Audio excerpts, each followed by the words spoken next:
Serial वसुधा में एक बार फिर से आने वाली है एक ऐसी रात जो चौहान हाउस की नींव तक हिला देगी। हाँ दोस्तों, चौहान हाउस पर गिरने वाली है एक बार फिर से काले मनहूस सायों की फौज। एक ऐसा डरावना दौर जो सबकी जिंदगी बदल देगा। इस बार यह अंधेरा किसी और का नहीं बल्कि करिश्मा से ही जुड़ा होगा। मगर ध्यान रहे, इस बार केवल करिश्मा नहीं बल्कि उसके साथ आने वाला है एक बहुत बड़ा दिग्गज, एक ऐसा इंसान जिसकी मौजूदगी से ही सबके रोंगटे खड़े हो जाएंगे। अब चौहान हाउस का निशाना कोई और नहीं बल्कि खुद देवांश सिंह चौहान है। इस बार की लड़ाई सिर्फ नफरत की नहीं बल्कि बदले की होगी। कहा जा रहा है कि इस बार देवांश को सिर्फ हराया नहीं जाएगा बल्कि उसे जलाया नहीं, दफनाया जाएगा। लेकिन सवाल यह है कि ऐसा कौन है जो देव से इतनी नफरत करता है? कौन है जो उसकी जान का दुश्मन बन गया है? आखिर क्या हुआ था अतीत में जिसने इस दुश्मनी को जन्म दिया? कहानी अब धीरे धीरे अतीत की ओर लौट रही है, जहां से इस पूरे रहस्य की जड़ें शुरू हुई थीं। लेकिन उससे पहले, अगर आपने चैनल को सब्सक्राइब नहीं किया है तो अभी कर लीजिए और वीडियो को लाइक ज़रूर करें ताकि सीरियल वसुधा से जुड़ी हर लेटेस्ट खबर सबसे पहले आप तक पहुंचे। अब कहानी बढ़ती है वर्तमान समय में, जहां चौहान हाउस के भीतर शुरू हो चुका है जेलसी गेम। देवांश अब जानबूझकर वसुधा को परेशान करने में लगा है। वह कहता है, कजरी में रहने वाली एक लड़की मुझसे मिलने आने वाली है। यह सुनकर वसुधा का दिमाग पूरी तरह घूम जाता है। उसके मन में सवाल उठते हैं, आखिर ये लड़की कौन है? देव सर किससे मिलना चाहते हैं? और फिर जैसे ही देवांश और वसुधा आमने सामने आते हैं, सच सामने आ जाता है। देव मुस्कुराते हुए कहता है, वो लड़की तुम ही तो हो वसुधा, मैं सब जानता हूँ। यह पल दोनों के दिलों को छू जाता है और यहीं से उनके प्यार की असली शुरुआत होती है। लेकिन प्यार की राह इतनी आसान कहाँ होती है। दूसरी तरफ चंद्रिका ने अब ठान लिया है कि वो देव के लिए एक लड़की अपनी पसंद की ढूंढेगी, कोई ऐसी जो बहुत संस्कारी, बहुत गुड़ी और उसके मुताबिक हो। हालांकि सच्चाई ये है कि वसुधा खुद भी किसी से कम नहीं है, गुड़ी, समझदार और दिल से साफ। लेकिन चंद्रिका की नज़र में वो देव के लिए सही नहीं है। चंद्रिका किसी भी कीमत पर देव और वसुधा की शादी नहीं होने देगी, और यही बनता है आने वाले ड्रामे की सबसे बड़ी वजह। अब देव का हाल ये है कि वो वसुधा के बिना रह नहीं सकता, और चंद्रिका है कि किसी हाल में इस रिश्ते को स्वीकार करने को तैयार नहीं। बस इसी बीच कहानी में एंट्री होती है एक रहस्यमयी विलन की। काले रंग की हुडी पहने, हाथ में बांसुरी बजाते हुए एक साये की तरह चौहान हाउस में दाखिल होता है। उसकी आंखों में नफरत, चेहरे पर सन्नाटा, और बांसुरी की धुन में छिपा है एक ऐसा दर्द जो सीधे वसुधा के बीते हुए अतीत से जुड़ा है। यह इंसान वही है जो वसुधा के जीवन के पुराने पन्नों में गहराई से दफन था, लेकिन अब वह लौट आया है बदला लेने के लिए। उसका मकसद साफ है, वो वसुधा को देव के साथ खुश नहीं देख सकता।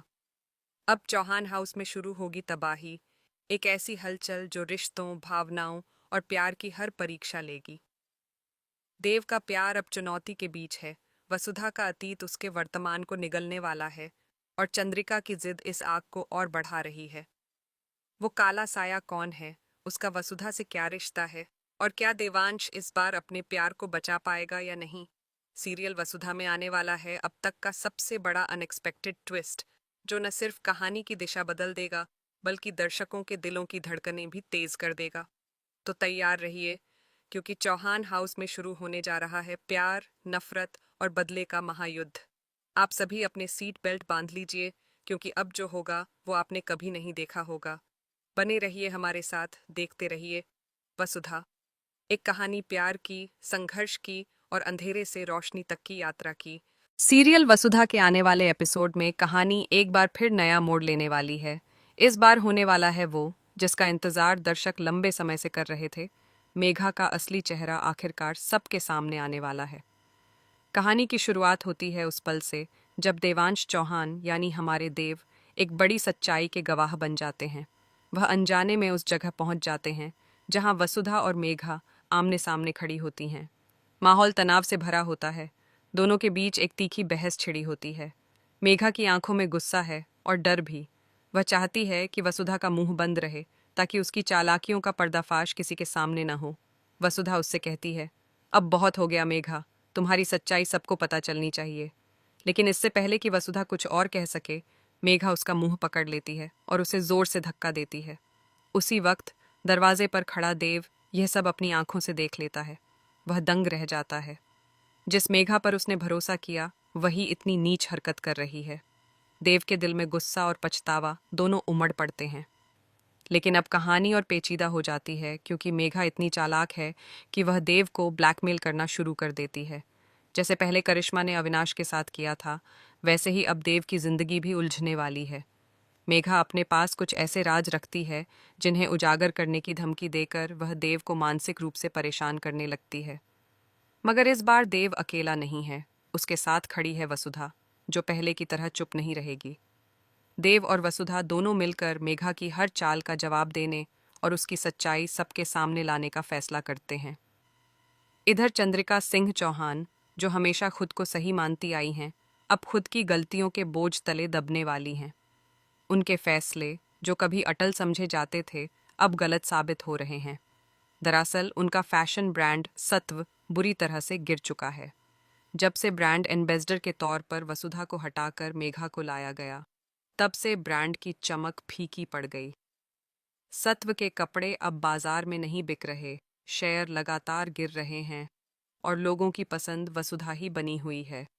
हर कोई कह रहा है, जब वसुधा ब्रांड का चेहरा थी तब कपड़े बिकते थे, मेघा में वो बात ही नहीं। यह खबर सुनकर चंद्रिका देवी यानी मासा का घमंड टूट जाता है। उनका आत्मविश्वास डगमगाने लगता है। अब वह वही करने वाली हैं जो उन्होंने कभी सोचा भी नहीं था, वसुधा से माफी मांगना। एक दिन भारी मन से वह देव के पास आती हैं और कहती हैं, देव, मुझे माफ कर दो, मैंने गलत समझा था।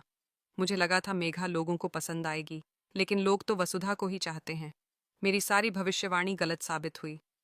देव चुप रहता है, उसकी आंखों में बस एक हल्की मुस्कान होती है, एक मुस्कान जिसमें तंज भी है और राहत भी।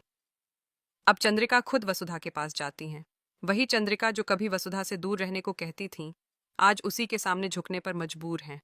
वह वसुधा के सामने हाथ जोड़ती हैं और कहती हैं, वसुधा, मुझे माफ कर दो। मैं जानती हूं मैंने तुम्हारे साथ बहुत अन्याय किया है, लेकिन सत्व को फिर से संभालने के लिए मुझे तुम्हारी जरूरत है। एक बार फिर से तुम हमारी ब्रांड एम्बेसडर बन जाओ, बस यही विनती है। वसुधा चुप रहती है। उसके मन में बहुत कुछ चल रहा है, दर्द, गुस्सा और साथ ही वो सम्मान जो एक बार छिन गया था। वह सोचती है, क्या इतनी बेइज्जती के बाद मुझे लौट जाना चाहिए? क्या मैं फिर से वही गलती दोहराऊं? लेकिन फिर उसे याद आता है देव का चेहरा, उसका भरोसा और वो वादा जो उसने खुद से किया था कि अब वह पीछे नहीं हटेगी।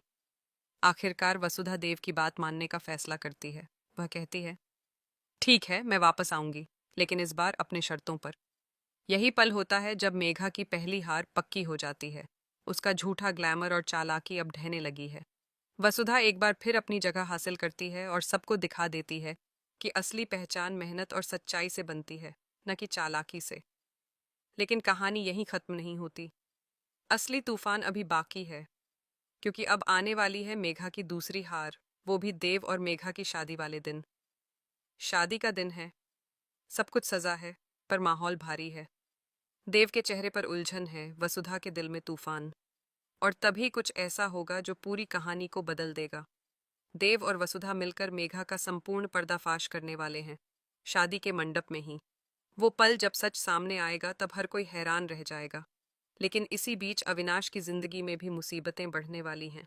उसकी जिंदगी में आने वाली है अदिति, जो उसकी खुशहाल शादी को तोड़ने की कोशिश करेगी। वह दिव्या के सामने जाकर कहेगी कि अविनाश उससे प्यार करता है और अपने झूठ को साबित करने के लिए फोटो भी दिखाएगी। दिव्या टूट जाएगी।